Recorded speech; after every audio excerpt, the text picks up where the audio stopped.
नमस्कार मित्रांनो, महाभारतातील द्रौपदी वस्त्रहरणाचा प्रसंग आपण सर्वांनीच ऐकला आहे. जेव्हा भर सभेमध्ये द्रौपदीची अब्रू लुटण्याचा प्रयत्न झाला, तेव्हा भगवान श्रीकृष्णाने अनंत वस्त्रे देऊन तिची लाज राखली. पण तुम्हाला माहीत आहे का, देवानेही मदत का केली? यामागे द्रौपदीचे एक असे पूर्वपुण्य होते, ज्याचा संबंध थेट महर्षी दुर्वास यांच्याशी होता. चला तर मग जाणून घेऊया यामागील एक अतिशय भावूक आणि गुप्त कथा. मित्रांनो, कथेमध्ये पावसाचा जोरदार असा आवाज येत आहे, त्यासाठी माफी असावी. चला तर मग कथा ऐका. एकदा द्रौपदी यमुना नदीवर स्नानासाठी गेली होती.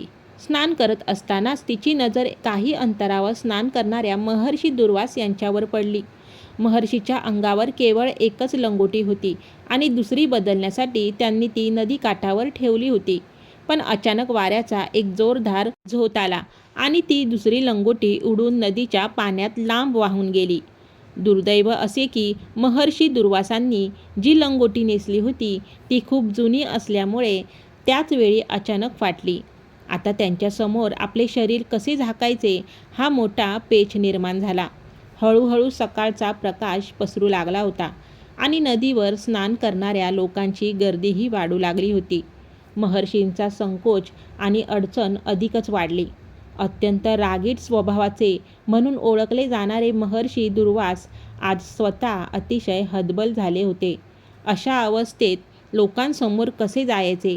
शेवटी त्यांनी जवळच उगवलेल्या एका लहानशा झाडीचा आडोसा घेतला आणि स्वतःला तिथे लपवून ठेवले.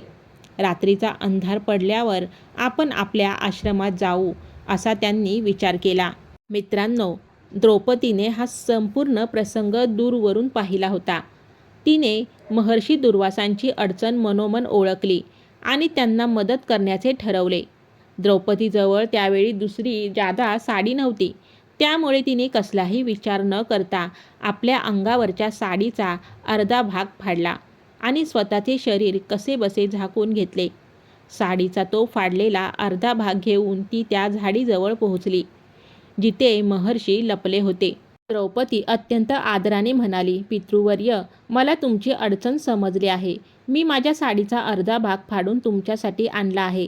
कृपया याने आपले शरीर झाका आणि सुखरूप आश्रमात जा. अर्ध्या साडीत माझेही काम भागेल. द्रौपदीचे हे पवित्र शब्द आणि तिचे हे समर्पण पाहून महर्षी दुर्वासांच्या डोळ्यात आनंदाश्रू आले. त्यांनी तो कपड्याचा तुकडा स्वीकारला, परिधान केला आणि ते आपल्या आश्रमाकडे निघाले.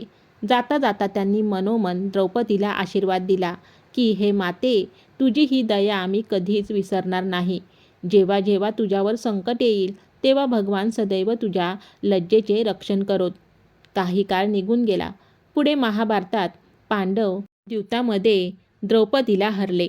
दुःशासनाने द्रौपदीचा अपमान करण्यासाठी तिला भर सभेमध्ये वस्त्रहीन करण्याचा अट्टहास केला. द्रौपदीने या बिकट संकटात मनोभावे देवाचा धावा केला. असे म्हणतात की जेव्हा नारद मुनींनी देवाला जागे केले आणि म्हणाले, देवा, तुमच्या भक्ताची हाक ऐका आणि तिच्या मदतीला धावून जा, तेव्हा भगवान विष्णू म्हणाले, नारदा, मी स्वतःहून कोणाला मदत करत नाही आणि कोणाला संकटातही टाकत नाही. प्रत्येक माणूस आपल्या स्वतःच्या कर्माचे फळ भोगत असतो. द्रौपदीचे काही पूर्वपुण्य शिल्लक आहे का ते आधी बघा. जर तिचे पुण्य असेल तर तिला नक्कीच मदत मिळेल. नारद मुनींनी जेव्हा कर्माची वही तपासली तेव्हा त्यांना समजले की द्रौपदीने एके दिवशी महर्षी दुर्वासांना त्यांची अब्रू राखण्यासाठी आपली अर्धी साडी फाडून दान केली होती. महर्षींच्या त्या आशीर्वादाचे पुण्य आता व्याजासकट वाढून एका मोठ्या गाठोड्या इतके झाले होते.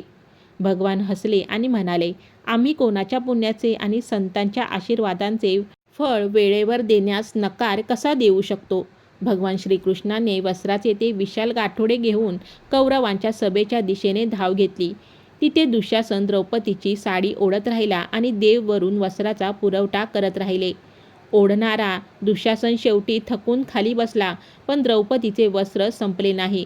अशा प्रकारे द्रौपदीची लाज राखली गेली.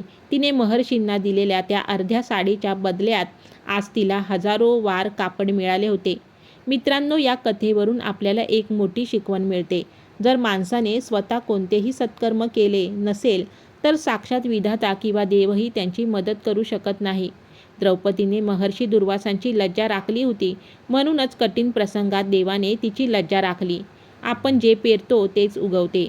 आज आपण केलेली छोटीशी मदत उद्या आपल्या मोठ्या संकटात डोंगराएवढी होऊन पाठीशी उभी राहते. त्यामुळे नेहमी सत्कर्म करत राहा, कारण देव तुमच्या कर्माचा हिशोब व्याजासकट चुकता करतो. तुम्हाला ही कथा कशी वाटली मला कमेंट करून नक्की सांगा आणि अशाच सुंदर कथांसाठी आपल्या चॅनलला लाईक आणि सबस्क्राईब करायला विसरू नका. धन्यवाद.